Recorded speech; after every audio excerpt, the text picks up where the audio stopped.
Hi, everybody. This is Kelly Baker Heffley. I'm back with Howard Garrett for episode 3 of Democracy Download. This time we're talking about the State House.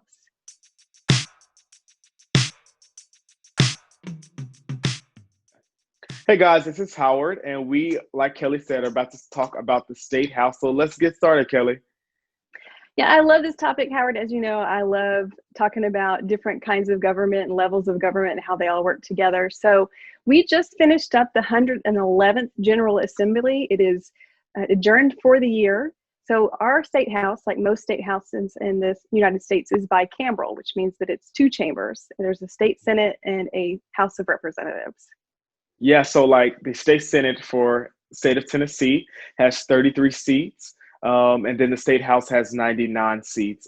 At this moment, the Republican Party is the majority leader of both of the Senate and the House legislature. So Yeah. So the leadership in the state house is broken down very similarly to what's going on at the federal level. So there is a Speaker of the House and a Speaker pro tem. You've got a majority and minority leader in the House. And then a little bit different in the state Senate, the Speaker of the Senate also serves as a lieutenant governor. So he is a state senator who's been appointed to that position by his peers. And again, you've got majority and minority leaders. And we were talking about that trifecta earlier and how the Republicans currently hold a trifecta. yeah, so the trifecta, for those who don't know, is when a party has ownership of the governorship, and then also the legislator. But not only that, they are the supermajority, which results in this case, the Democrats really having no power to pass any bill. So if the Republican Party wants to pass a bill, they have 2/3 of the vote and it just gets passed on through. So we're pretty much powerless, but this hasn't always been the case. The Republican Party took ownership, I would say, in 2008. And then from 1996, back from 1992, the Democrats did have the trifecta. But since 2008, the Republican Party has been the powerhouse over our state legislator. Yeah, that's right. I know that the state Senate calls themselves the Fighting Five, the Democrats that serve, because they're fighting a good fight. But Yes. oh man, whenever you can't control that supermajority, it makes it very difficult to stop Yeah. bad bills. Which So is some why it's other things, important to vote. it sure is. So some other important things to know is that the state legislature has committees, much like we see at the federal level. So they have things like education, health, ways and means. There's also joint committees between the two chambers, which includes things like fiscal review.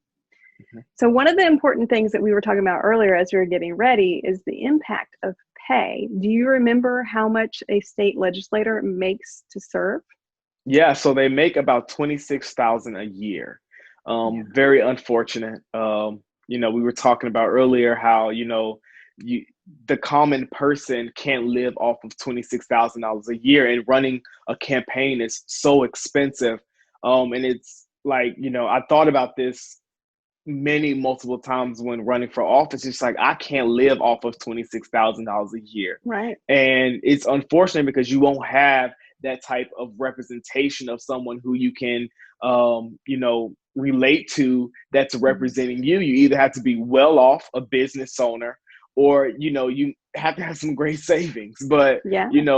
For the real being realistic, it's just difficult to have someone that you can relate to represent your community. Yeah, it's definitely a big barrier. And, we are quite proud of being a representative democracy, but if you have a barrier, if you can't afford $26,000 to live on merely $26,000 a year, or if you're in a position where, your job, you can't be gone for several months out of the year, or just respond to special session calls from the governor, that's a tough place. And so I know for me as a single mom, I don't know how I would pull it off, because you have to add in childcare and all sorts of different, pieces of that puzzle. So that's something I think that we should maybe look at in the future and see how can we improve that situation so that way we have better representation on the Hill. So one last question about the state ledge requirements. You and I are talking about the residency requirements. Yeah, so if you are wanting to run for office for the state legislator, To run for Senate, you have to be 30 years old. You have to live within your state for 3 years and within your district for 1 year. And then you have to be a registered voter. If you want to run for House of Representatives at the state level, you have to be at least 21 years old. Same residency requirements apply: 3 years in the state, 1 year in your district, and you also have to be a registered voter. Although, you do make $26,000 a year. I mean, it's always encouraging to run for office, to represent your community, and also encourage more people to vote, because we said this in our last video, Tennessee is not a red state. We're just a non-voting state. So it's important that we get those people out so we can have more seats at the table to push for more change that we believe in. For sure. And, we need to pay attention, because our state House reps are up for re-election every 2 years. The state Senate, they're up for every 4 years. And we've got to make sure that we're not only paying attention, electing people who represent our voices, but we're also holding them accountable while they're there. Absolutely. Absolutely. Well, Howard, that's all I've got for us today. Do you have any final things that you want to add? Just get out and vote. Get out and vote. Continue to, post questions in the comment section to give us more ideas to talk about.